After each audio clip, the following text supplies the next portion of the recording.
नमस्कार साथियों आज का वीडियो आरपीएफ कांस्टेबल एग्जाम 2025 के सिलेबस को देखते हुए महत्वपूर्ण जीके जीएस के प्रश्नों पर आधारित है। जी हाँ, आज के वीडियो में हम केवल जीके जीएस नहीं देखेंगे, साथ में हम करंट अफेयर्स भी देखेंगे, ऐसे करंट अफेयर्स जो टीसीएस के द्वारा पूछे गए हैं पिछले दिनों में। ठीक है, चलिए ज्यादा समय न लेते हुए हम प्रश्नों का सिलसिला शुरू करते हैं और बात करते हैं पहले हम नेशनल साइंस डे की। जैसा कि आप जानते हैं आज है 28 फरवरी, ठीक है, और 28 फरवरी को नेशनल साइंस डे मनाया जाता है। हमने आपको क्वेश्चन भी बता दिया, आंसर भी बता दिया।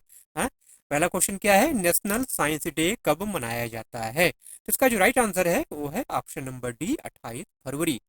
अगर आप लोग कापी कलम लेके नहीं बैठे हैं तो प्लीज कापी कलम लेके बैठिए और मेरे साथ साथ प्रैक्टिस करते चलिए। जिस क्वेश्चन का आंसर ना आता हो उसको ध्यान से सुनिए, समझिए, और आता हो तो इसकी पर आगे चली जाइए। ठीक है, इस तरह से आप समय अपना बचा सकते हैं और तैयारी कर सकते हैं। ठीक है, बाकी क्वेश्चन जो करा रहा हूँ 100% जानिए, ये क्वेश्चन बहुत ही महत्वपूर्ण है और चुन चुन के लिए गए हैं, कोई भी फालतू क्वेश्चन नहीं है। ठीक है, नेशनल साइंस डे कब मनाया जाता है? 28 फरवरी बात हो गई, लेकिन इसके पीछे की कहानी और भी है, उसको जान लेते हैं। देखिए 28 फरवरी 1928 को महान वैज्ञानिक सीवी रमन ने रमन इफेक्ट की खोज की थी। ठीक है, उनकी इस खोज के सम्मान में 28 फरवरी को नेशनल साइंस डे मनाया जाता है। ठीक, इसी आविष्कार के लिए उन्हें 1930 में फिजिक्स का नोबेल पुरस्कार भी मिला था। ठीक है, इसी इफेक्ट की वजह से आकाश का रंग नीला दिखाई देता है। जो भी की पॉइंट आपको बता रहा हूँ ये सारे की पॉइंट पर क्वेश्चन बने हुए हैं, आए हुए हैं।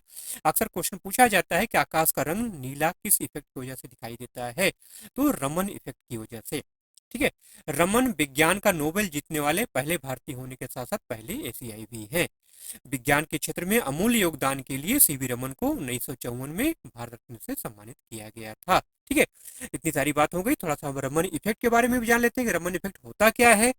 तो सीवी रमन ने साबित किया कि जब किसी पारदर्शी बस के बीच से प्रकाश की किरण गुजरती है तो उसकी वेवलेंथ मतलब तरंग दैर्घ्य में बदलाव दिखता है, इसे ही रमन इफेक्ट कहा जाता है। ठीक है मेरे भाई, चलिए ये तो हो गई नेशनल साइंस डे की बात। अब बात करते हैं करंट अफेयर्स की। वर्ष 2024 में भारत सऊदी अरब संयुक्त सैन्य अभ्यास सदा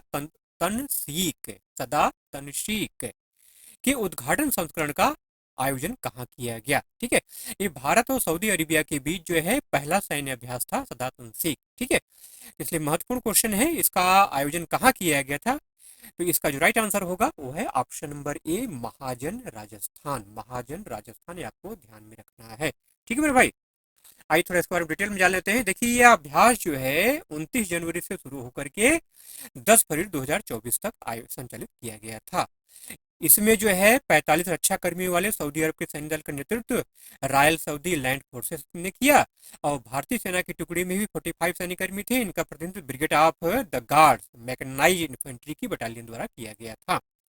इस संयुक्त अभ्यास का उद्देश्य संयुक्त राष्ट्र चार्टर के अध्याय 7 के तहत अर्ध रेगिस्तानी इलाके में संयुक्त अभियानों के लिए दोनों देशों के सैनिकों को प्रशिक्षित करना है। ठीक है मेरे भाई, अगला प्रश्न है कि ब्रह्म समाज की स्थापना किसने की? तो आसान क्वेश्चन है, तो इसका जो राइट आंसर है वो है क्या? राजा राम मोहन राय। बात यही खत्म नहीं हो जाती है। ठीक है, इसके पीछे की बहुत लंबी कहानी है, आइए उसके बारे में जान लेते हैं। देखिए ब्रह्म समाज के संस्थापक राजा राम मोहन राय ने सती प्रथा के विरुद्ध समाज को जागरूक किया। ठीक है, यहाँ से क्वेश्चन निश्चित तौर पे बनता है, सती प्रथा पर क्वेश्चन निश्चित तौर पे बनता है। ठीक है, चाहे वो आपसे पूछ लिया जाए कि उस समय गवर्नर जनरल कौन था, या पूछ लिया जाए कि सती प्रथा का अंत किसने किया। ठीक है, इस टाइप से क्वेश्चन यहाँ से बनता है। तो उसमें जो गवर्नर जनरल कौन थे?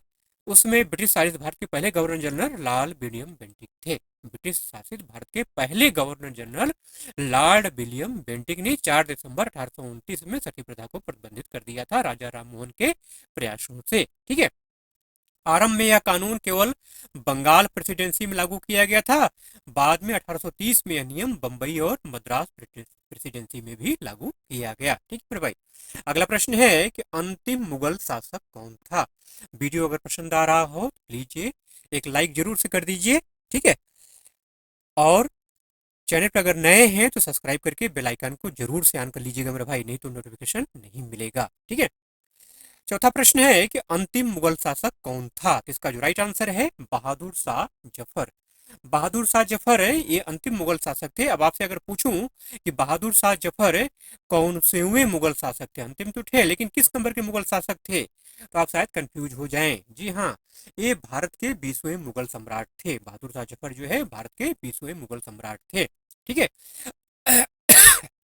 1837 से लेकर के 1857 तक मुगल वंश पर इन्होंने शासन किया।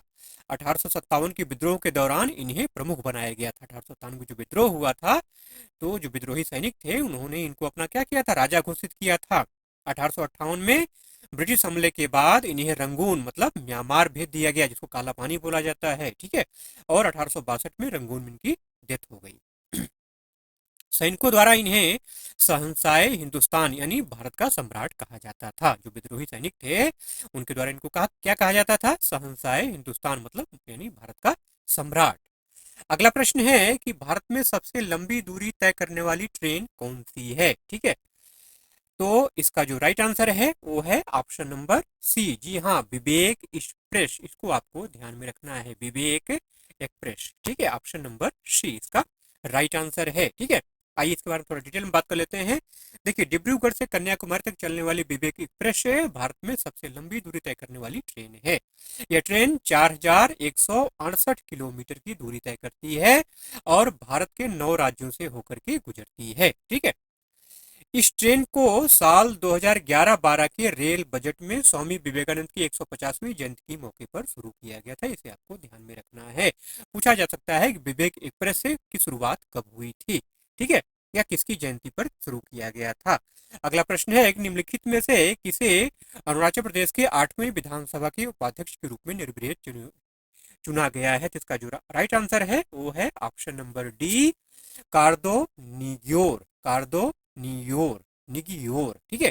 बात यहीं पे खत्म नहीं होती है, आइए थोड़ा इसके बारे में और डिटेल में जान लेते हैं। देखिए, भारतीय जनता पार्टी मतलब भाजपा के विधायक तेसम पोंगटे को सर्वसम्मति से अरुणाचल प्रदेश विधानसभा का अध्यक्ष चुना गया। अध्यक्ष कौन है? वो है तेसम पोंगटे। ठीक है। और लिंका वाली सीट से भाजपा के विधायक कार्दो निग्योर को सदन का उपाध्यक्ष चुना गया है। ठीक है मेरे भाई, निर्विरोध। ठीक है।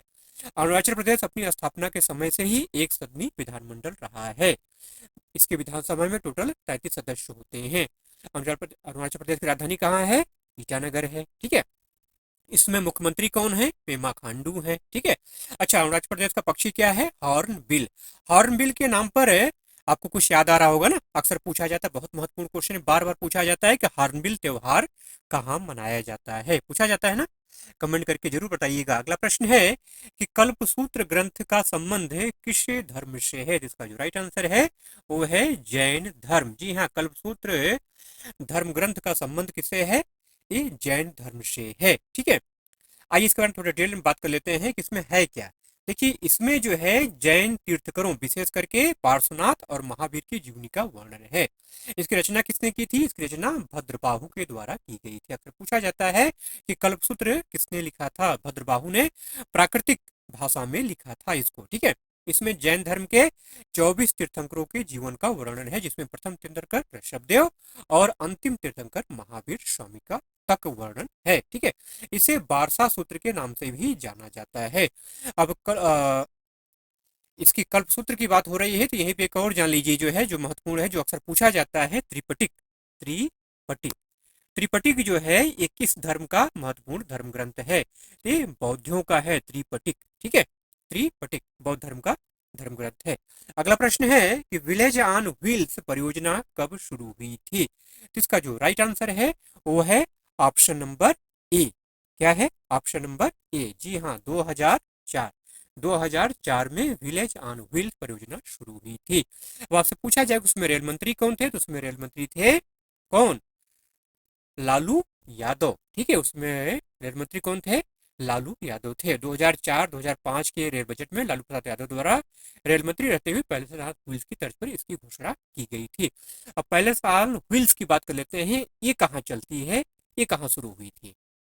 पैलेस ऑन व्हील्स की शुरुआत जो है 1982 में भारतीय रेलवे ने राजस्थान पर्यटन में बढ़ावा देने के लिए राजस्थान पर्यटन विकास निगम मतलब आरटीडीसी के साथ संयुक्त सहयोग से पहले ऑन व्हील्स की शुरुआत की थी, जो कि लग्जरियस ट्रेन है। ठीक है मेरे भाई, अक्सर पूछा जाता है कि पहले ऑन व्हील्स की शुरुआत भारतीय रेलवे ने किसके सहयोग से किया था, तो राजस्थान पर्यटन विकास निगम कब शुरू किया था, 1982 में। ठीक है, इसी से प्रेरित होकर के विलेज ऑन व्हील्स मतलब पहियों के ऊपर गांव परियोजना की शुरुआत 2004-5 के रेल बजट में लालू प्रसाद यादव ने रेल मंत्री रहते हुए किया था। ठीक है भाई, अगला प्रश्न है कि लोक चित्रकला मधुबनी शैली किस राज्य की एक लोक चित्रकला है, तो आंसर बिल्कुल आपने गेस कर लिया होगा, ऑप्शन नंबर बी इसका राइट आंसर है, बिहार। ठीक है, ये आपको ध्यान में रखना है, मधुबनी कला जो है बिहार की क्या है, लोक चित्रकला है, जिसे जो है मिथिला चित्रकला भी कहते हैं। बिहार के मिथिला क्षेत्र की एक प्रमुख कला परंपरा है। यह चित्रकला मुख्य रूप से महिलाओं द्वारा बनाई जाती है, इसमें प्राकृतिक रंगों का प्रयोग किया जाता है। ठीक है, अब बात यहीं पे खत्म नहीं हो जाती है, चित्रकला की बात हो रही है तो आइए आपको इसके बारे में डिटेल में जानकारी देते हैं, जिससे ये टॉपिक आपका मजबूत हो जाए। भारत में देखिए लोक चित्रकला की कई शैलियां हैं, जैसे कि मधुबनी है, पटचित्र है, वर्ली है, फर्श पेंटिंग है, चेरियल स्ट्रॉल है, कांगड़ा चित्रकला है, भील पेंटिंग है। आइए इनके बारे में डिटेल के एक एक करके सबके बारे में जान लेते हैं। मधुबनी के बारे में बात होगी, मधुबनी क्या है, बिहार की लोक चित्रकला शैली है जो मुख्य रूप से धार्मिक विषयों को दर्शाती है। ठीक है, वहीं अगर वर्ली की बात की जाए तो वर्ली जो है महाराष्ट्र की चित्रकला शैली है जो आदिवासी समुदाय के दैनिक जीवन पर केंद्रित है। पट्टचित्र की बात करें तो ये उड़ीसा की चित्रकला शैली है जो पारंपरिक कहानियां बताती है और कपड़े पर इसका चित्रण किया जाता है। कपड़े पर अक्सर पूछा जाता है पट्टचित्र जो है, पट पट चित्र मतलब कपड़ा, पट मतलब कपड़ा, पट्टचित्र जो है उड़ीसा की चित्र शैली है, तो भगवान के चित्रों को जो है कपड़े पे इसको धरा जाता है। ठीक है, फर्श पेंटिंग, फर्श पेंटिंग अगर बात की जाए तो फर्श पेंटिंग बहुत ही महत्वपूर्ण है, इसके बहुत सारे नाम हैं, वो अलग अलग नाम से इसको पूछा जाता है। यह भारत की एक प्राचीन एवं पारंपरिक लोक कला है, इसे मुख्य रूप से त्योहारों और समारोहों में बनाया जाता है। आपने अक्सर गेस कर लिया होगा, जरूर गेस कर लिया होगा हम किसके बारे में बात कर रहे हैं। इसे उत्तर प्रदेश में चौक पूड़ा कहते हैं, जैसे विभिन्न नामों से जाना, जैसे उत्तराखंड में एपड़ कहते हैं, राजस्थान में मंडाना कहा जाता है, आंध्र प्रदेश में मुगलू कहते हैं, बिहार में अरिपाना कहते हैं, महाराष्ट्र में रंगोली कहा जाता है, पश्चिम बंगाल में अल्पना कहते हैं, गुजरात में अथिया, कर्नाटक में रंगवल्ली, तमिलनाडु में कोल्लम, हिमाचल प्रदेश में अरोब, केरल में कलमा जट्टू। ठीक है, ये फर्श पेंटिंग के ही अलग अलग नाम है अलग अलग राज्यों में। इसे बहुत महत्वपूर्ण चीज आपको मैंने बता दी, इसे आपको क्या करना है, ध्यान में रखना है मेरे भाई। अगला है चेरियल स्कॉल, जो ऊपर आपको बताया चेरियल स्कॉल का संबंध तेलंगाना से है। ठीक है, चेरियल स्कॉल तेलंगाना की स्कॉल पेंटिंग की एक शैली, इसमें प्राकृतिक रंगों का इस्तेमाल किया जाता है। कांगड़ा लघु चित्रकला की बात करें तो ये पहाड़ी कला का एक रूप है जिसे चबलासपुर, नूरपुर, गुलेर और कांगड़ा में व्यापक रूप से अभ्यास किया जाता है। भील पेंटिंग, इस भील जो जनजाति है इनके रोजमर्रा के जीवन को दर्शाती है भील पेंटिंग। ठीक है मेरे भाई, चलिए अगला प्रश्न है कि 16वें वित्त आयोग का अध्यक्ष किसे नियुक्त किया गया है, तो इसका जो राइट आंसर है वो है option number A, Arvind Panagariya, doctor Arvind Panagariya. ठीक है, अब बात यहीं पे खत्म नहीं होती है, अनुच्छेद की बात कर ली जाए। देखिए भारतीय संविधान के अनुच्छेद 280 में के अंतर्गत इसकी व्यवस्था की गई है। अक्सर पूछा जाता है कि ये जो अनुच्छेद है जो है, ठीक है, इसकी व्यवस्था किस में की गई है, तो अनुच्छेद 280 के अंतर्गत आता है। ठीक है, इसके अध्यक्ष नियुक्ति कौन करता है, भारत के राष्ट्रपति करते हैं। अब ऑप्शन की बात कर लेते हैं। एक ऑप्शन आपको मैंने दिया था के संजय मूर्ति, के संजय मूर्ति कौन है, वर्तमान में नियंत्रक एवं महालेखा परीक्षक है, सीएजी, कैग, हाँ सीएजी। ठीक है, सुमन बेरी कौन है, वर्तमान में नीति आयोग की उपाध्यक्ष हैं। ठीक है, श्री ज्ञानेश कुमार कौन है, ज्ञानेश कुमार जो है 19 फरवरी 2025 को भारत के 26वें मुख्य निर्वाचन आयुक्त के रूप में पदभार संभाले हैं। तो ये हो गए करंट अफेयर्स की बातें। ठीक है ना भाई, आइए क्वेश्चन नंबर 11 देख लेते हैं। भारतीय रेल का आमदनी का सबसे बड़ा जरिया क्या है, कल पुर्जे का निर्यात, आरक्षित भाड़ा, माल भाड़ा या पैसेंजर भाड़ा, जी नहीं, सबसे बड़ा आमदनी का जरिया क्या है, माल भाड़ा, जी हाँ माल भाड़ा, ऑप्शन नंबर सी इसका राइट आंसर है, माल भाड़ा। ठीक है, पैसेंजर से कमाई नहीं होती है, अगर कोई भी प्रतियोगिता हो, कोई भी एग्जाम हो, क्या होता है, ट्रेनें फुल हो जाती हैं लेकिन सब बे टिकट होते हैं ना। हाँ? तो देखिए भारतीय रेल के लिए आमदनी का सबसे बड़ा जरिया क्या होता है? माल ढुलाई, फ्रेट है, फ्रेट कैरियर, जो कि कुल राजस्व का लगभग 75% है। भारतीय रेलवे की बात अगर की जाए, थोड़ा डिटेल में जान लेते हैं, आपको जानना भी चाहिए इसके बारे में क्योंकि आप रेलवे का एग्जाम देने जा रहे हैं। तो देखिए भारतीय रेलवे के पास कुल 7,308 से अधिक रेलवे स्टेशन है। ठीक है। उत्तर रेलवे भारतीय रेलवे का सबसे बड़ा जोन है, यह लगभग 6,807 किलोमीटर के दायरे में फैला हुआ है। भारतीय रेलवे में कुल 18 जोन और 70 डिवीजन है। हर डिवीजन का नेतृत्व डिवीजन रेलवे मैनेजर, मतलब जिसको डीआरएम कहते हैं, वो करता है। डीआरएम जोन के महाप्रबंधक को रिपोर्ट करता है। उत्तर पूर्वी जोन भारतीय रेलवे का सबसे छोटा जोन है। भारत का सबसे बड़ा रेलवे स्टेशन कौन सा है? हावड़ा जंक्शन है। हावड़ा रेलवे स्टेशन पर 23 प्लेटफॉर्म और 26 ट्रैक्स हैं। ठीक है मेरे भाई। तो जितना संभव है उतना की पॉइंट आपको हम बताते चल रहे हैं, बहुत ज्यादा डिटेल में जाना संभव नहीं है एक ही वीडियो में। अगला प्रश्न है कि 2011 की जनगणना के अनुसार किस राज्य में बौद्ध जनसंख्या सबसे ज्यादा है? तो इसका जो राइट आंसर है वो है ऑप्शन नंबर क्या? बी। जी हाँ, option number B, Maharashtra. Maharashtra. ठीक है। महाराष्ट्र में बौद्धों की जनसंख्या, बौद्ध धर्म की जनसंख्या क्या है? सबसे ज्यादा है। ठीक है। 2011 की जनगणना के अनुसार महाराष्ट्र में सबसे अधिक बौद्ध जनसंख्या है, जो कि भारत की कुल आबादी का 76 भारत की कुल बौद्ध आबादी का 77.36% है। भारत की कुल बौद्ध आबादी का 77.36% है। ठीक है। अगला प्रश्न है कि पूर्व मध्य रेलवे का मुख्यालय कहाँ पर स्थित है? ठीक है। पूर्व मध्य रेलवे का मुख्यालय कहाँ पर स्थित है? इसका जो राइट आंसर है वो है ऑप्शन नंबर सी, हाजीपुर। जी हाँ, हाजीपुर। हाजीपुर कहाँ है भैया? तो आपको पता ही होगा ना, बिहार में है ना। ठीक है। पूर्व मध्य रेलवे, जिसको कि ईसीआर भी कहा जाता है, संक्षिप्त रूप में शॉर्ट फॉर्म ईसीआर कहते हैं, भारत के 19 रेलवे जोनों में से एक है। इसका मुख्यालय हाजीपुर में है। इसमें सोनपुर, समस्तीपुर, दानापुर, पंडित दीनदयाल उपाध्याय, ठीक है, और धनबाद डिवीजन शामिल है। ठीक है। अगला प्रश्न है, अच्छा, पंडित दीनदयाल उपाध्याय जो रेलवे स्टेशन है, ये यहाँ पे एक चीज और खास है, मतलब सबसे बड़ा यार्ड पूछा जाता है ना, भारत का सबसे बड़ा यार्ड, एशिया का सबसे बड़ा यार्ड कहाँ स्थित है? तो पंडित दीनदयाल उपाध्याय जो स्टेशन है, यहाँ पर एशिया का सबसे बड़ा यार्ड है। ठीक है। अगला प्रश्न है कि किस वेद में शास्त्रीय संगीत का उल्लेख मिलता है, या किस वेद का संबंध संगीत से है? सामवेद, ऋग्वेद, यजुर्वेद या अथर्ववेद? इसका जो राइट आंसर है वो है ऑप्शन नंबर ए, सामवेद। सामवेद में जो है क्या है? संगीत का उल्लेख है। सामवेद को संगीत का प्राचीनतम ग्रंथ माना जाता है। ठीक है।